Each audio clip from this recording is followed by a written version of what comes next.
पंचायत चुनाव परिणामों की गिनती से पहले पश्चिम बंगाल के कुछ बिहार में मतगणना केंद्रों पर भारी सुरक्षा बल तैनात किए गए थे। विशेष रूप से कथित धांधली और बूथ कैप्चरिंग के आलोक में 8 जुलाई को मतदान रद्द घोषित किए जाने के बाद 696 बूथों पर पुनर्मतदान हुआ।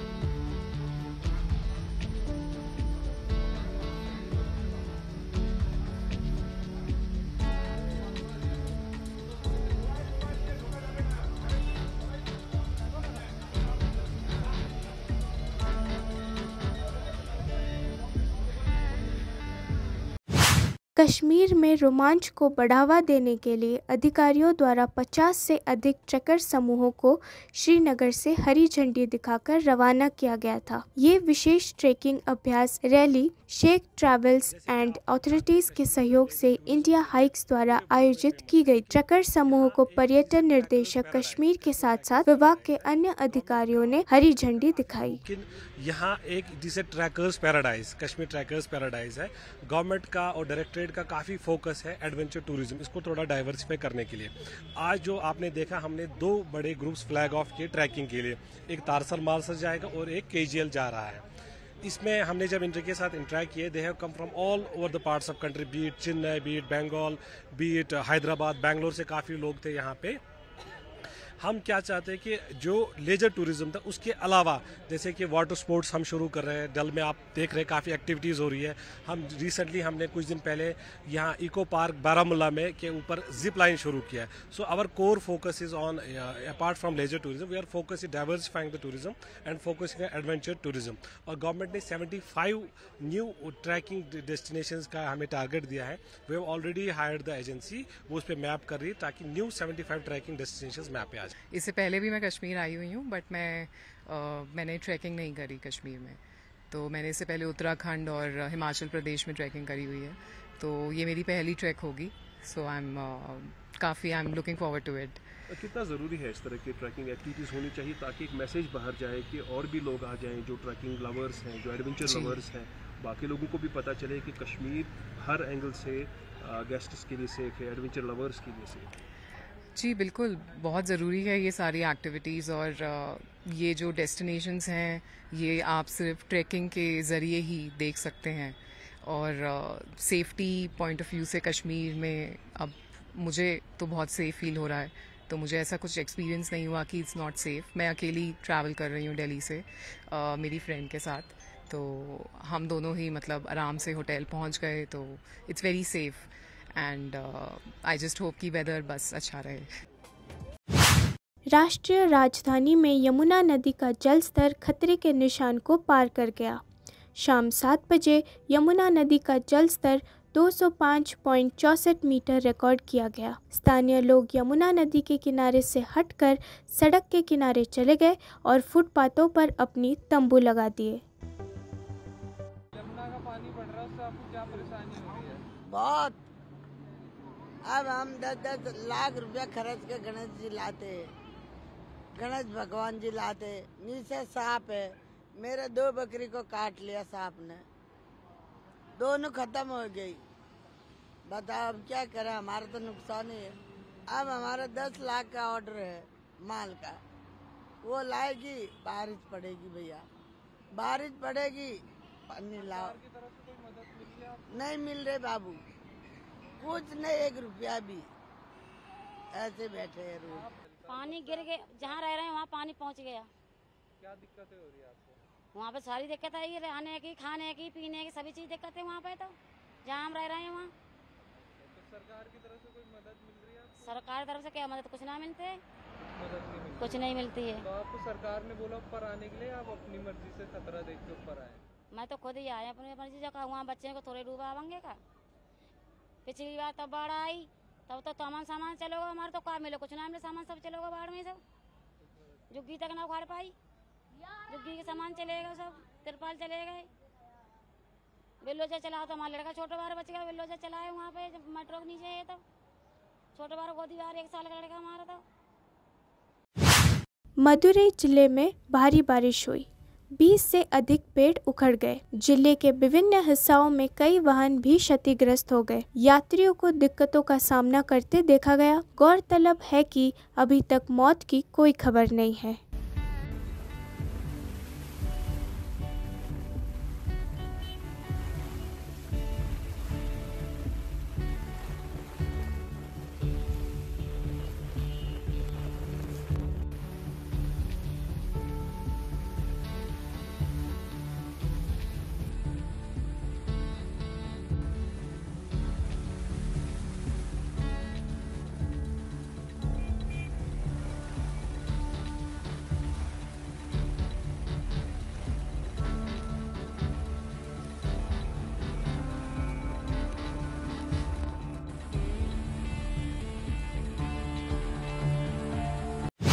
राष्ट्रपति द्रौपदी मुर्मू ने आज राष्ट्रपति भवन में आगंतुक सम्मेलन को संबोधित करते हुए शैक्षणिक संस्थानों में आत्महत्या की घटनाओं पर चिंता व्यक्त की। उन्होंने इस बात पर भी जोर दिया कि छात्रों को तनाव, अपमान और उपेक्षा से बचाना शिक्षण संस्थानों की प्राथमिकता होनी चाहिए।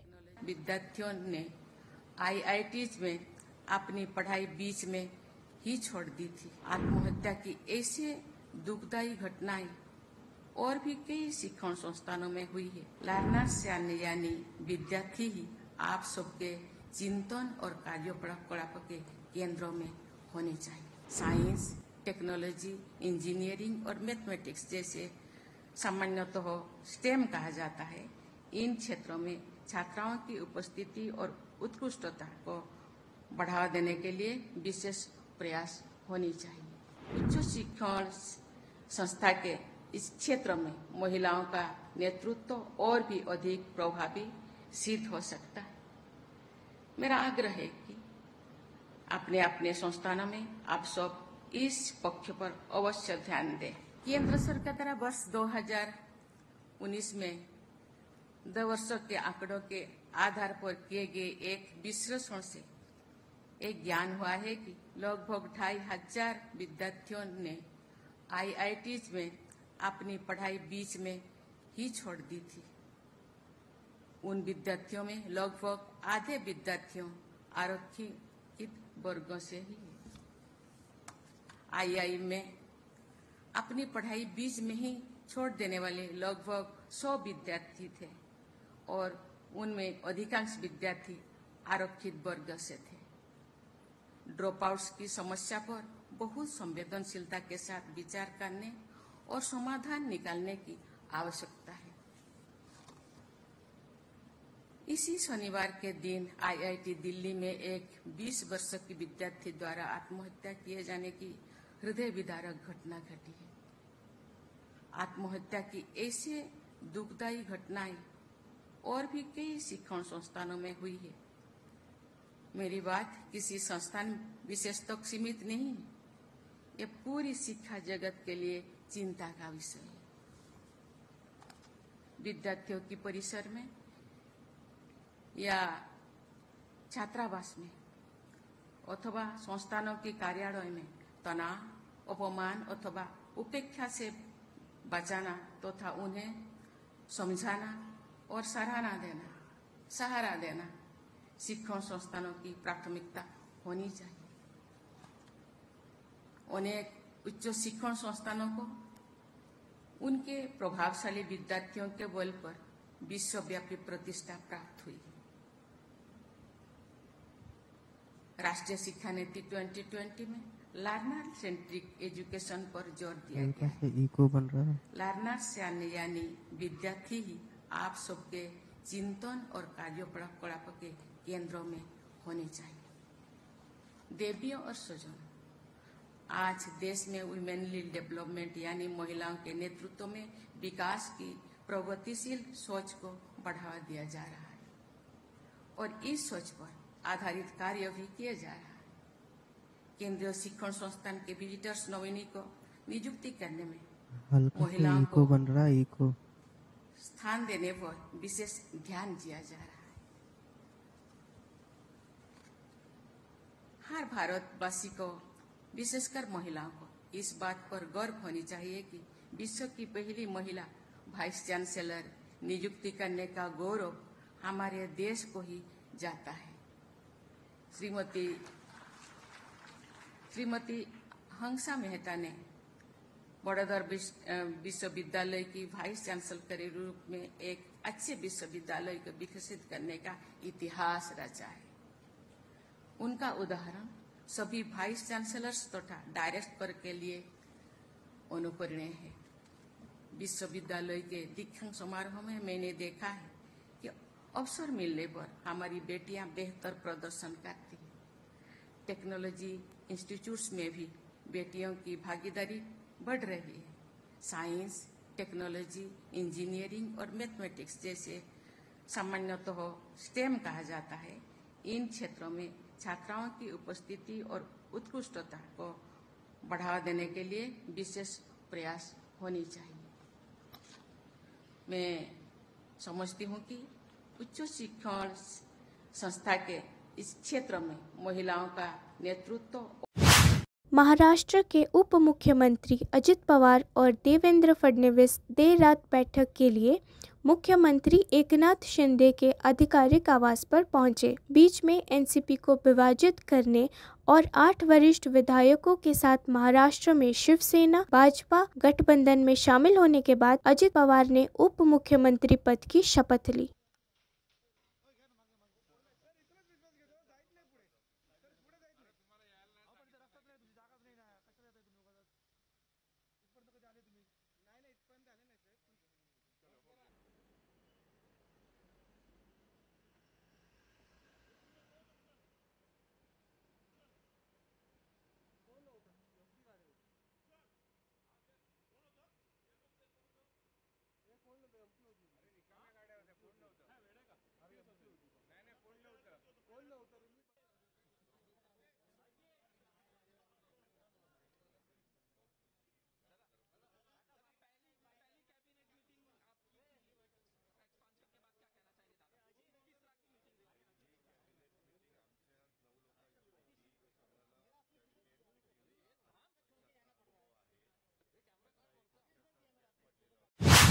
गोवा के प्रभारी भाजपा राष्ट्रीय महासचिव सी.टी. रवि ने चिकोड़ी के प्रमुख जैन भिक्षु आचार्य श्री काम कुमार नंदी महाराजा की हत्या मामले में उचित जांच की मांग की। उन्होंने ये कहा कि इसके पीछे एक साजिश है। हत्या के पीछे जरूर कुछ और होगा। ये हत्या सिर्फ पैसों के लिए नहीं है। मामला सीबीआई को सौंपा जाना चाहिए। कर्नाटक सरकार इसे छुपाने की कोशिश कर रही है। सीबीआई को केस ट्रांसफर करना, अभी कर्नाटक गवर्नमेंट वो लोग मैनेज करने के लिए कोशिश कर रहा है। ये मैनेज करने की वजह से और ज्यादा हत्या होने का संभव है।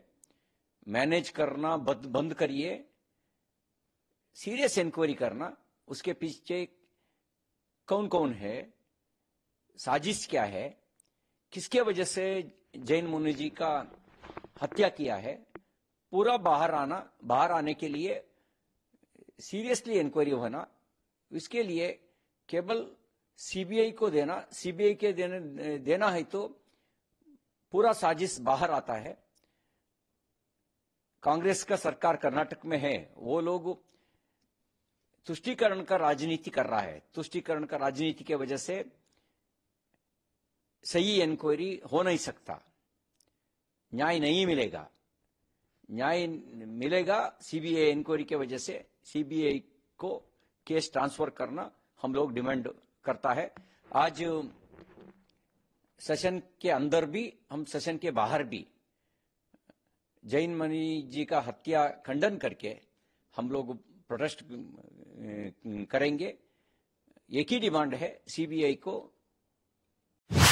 समान नागरिक संहिता के विरोध में समर्थन मांगने के लिए एआईएमआईएम प्रमुख असदुद्दीन ओवैसी की तेलंगाना के मुख्यमंत्री के चंद्रशेखर राव से मुलाकात पर प्रतिक्रिया व्यक्त करते हुए भाजपा नेता एन रामचंद्र राव ने कहा कि वे वास्तव में डॉक्टर BR अम्बेडकर के आदर्शों का विरोध कर रहे हैं। BR अम्बेडकर समान नागरिक संहिता लागू करना चाहते थे। कांग्रेस, AIMIM और BRS सभी बाबा साहेब अम्बेडकर के आदर्शों का विरोध कर रहे हैं। All India Muslim personal law board के तेलंगाना के जितने मेंबर्स और जो तेलंगाना में जितने मुस्लिम रिलीजियस ऑर्गेनाइजेशंस के हेड हैं, उस पर मुश्तमिल एक डेलीगेशन मौलाना खालिद सैफुल्लाह रहमानी साहब, जो all India Muslim personal law board के प्रेसिडेंट हैं, उनकी लीडरशिप में, उनकी क़यादत में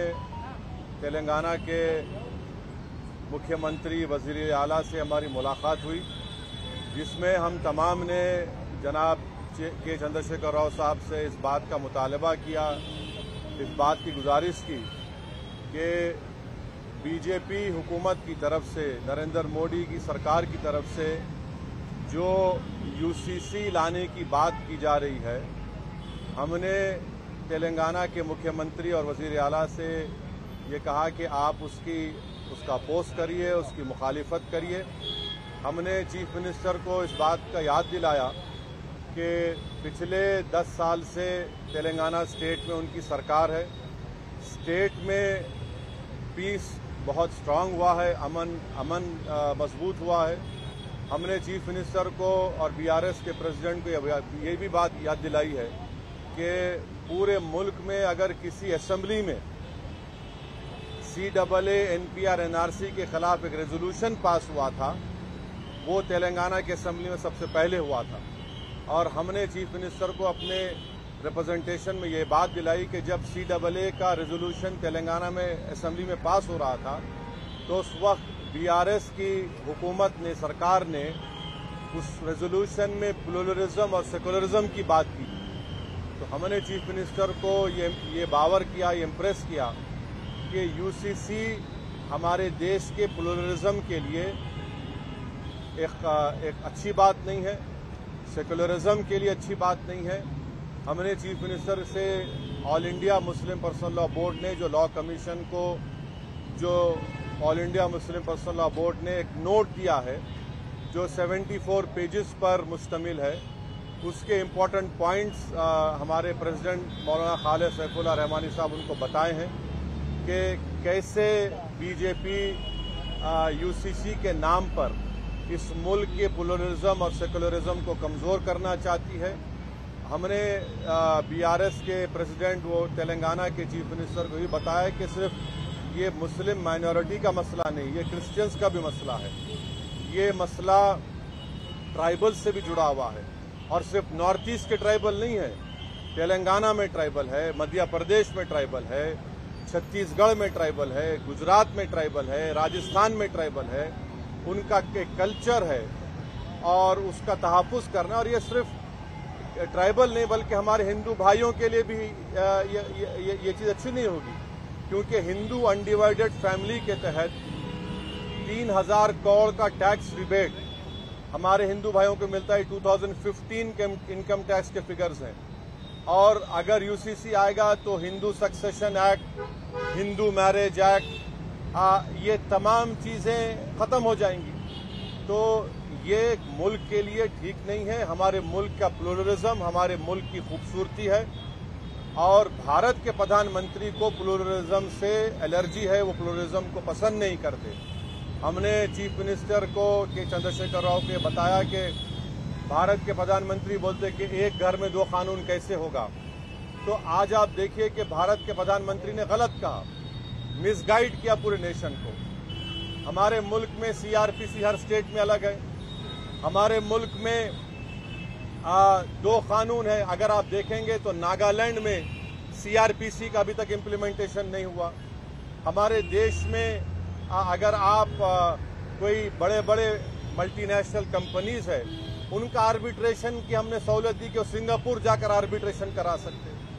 तो ये बात कहना प्रधानमंत्री का बिल्कुल गलत है। प्रधानमंत्री प्लुरलिज्म को पसंद नहीं करते। तो ट्राइबल का मसला है, सिर्फ नॉर्थ ईस्ट के ट्राइबल का नहीं है। अमित शाह अगर ये नागाज को बोल रहे हैं कि नहीं हम ट्राइबल्स को लॉ कमीशन एक्सेप्ट करेगा, तो फिर छत्तीसगढ़ के ट्राइबल का क्या होगा, तेलंगाना के ट्राइबल का क्या होगा, झारखंड के वो टेनेंसी लॉज का क्या होगा, छत्तीसगढ़ के ट्राइबल्स का क्या होगा। तो ये भारत की खूबसूरती, उसका प्लुरलिज्म है, उसकी डाइवर्सिटी है, जो आरएसएस और बीजेपी को पसंद नहीं आती है। तो इसलिए हम सीएम से बात किए और चीफ मिनिस्टर ने साफ और वाज़े अल्फाज में, in clear cut terms, chief minister ने कहा कि बीआरएस पार्टी यूसीसी का अपोज करेगी। बल्कि चीफ मिनिस्टर आगे बढ़ के ये बात कहे हैं कि वो लाइक माइंडेड पार्टी से भी बात करेंगे। हमसे भी कहा कि हम भी जाकर लाइक माइंडेड पार्टी से बात करें। मैं तेलंगाना के डेलीगेशन के बिहाफ पे तेलंगाना के सीएम का शुक्रिया अदा करता हूं कि उन्होंने इन नो क्लियर का, बल्कि क्लियर कट उन्होंने कहा कि हम यूसीसी का अपोज करेंगे।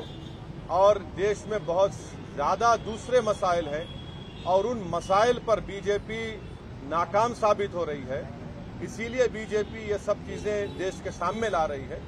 तो हम उनका शुक्रिया अदा करते हैं। उनकी पार्टी की तरफ से भी एक प्रॉपर, मेरे ख्याल से आप लोगों को स्टेटमेंट भी आएगा। और मैं आपके जरिए से हमारे आंध्र प्रदेश के हमारे दोस्त जो चीफ मिनिस्टर जगन मोहन रेड्डी है, उनसे भी मैं अपील करूंगा कि जगन मोहन रेड्डी के हम आंध्र की पॉलिटिक्स को समझते हैं, मगर हम उनसे अपील कर रहे हैं कि वो उनकी पार्टी यूसीसी का अपोज करे।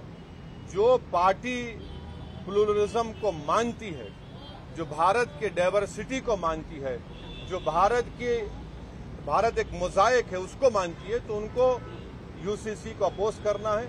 और अगर जगन मोहन रेड्डी टाइम देते हैं तो हम भी जाकर जगन मोहन रेड्डी से मुलाकात करेंगे।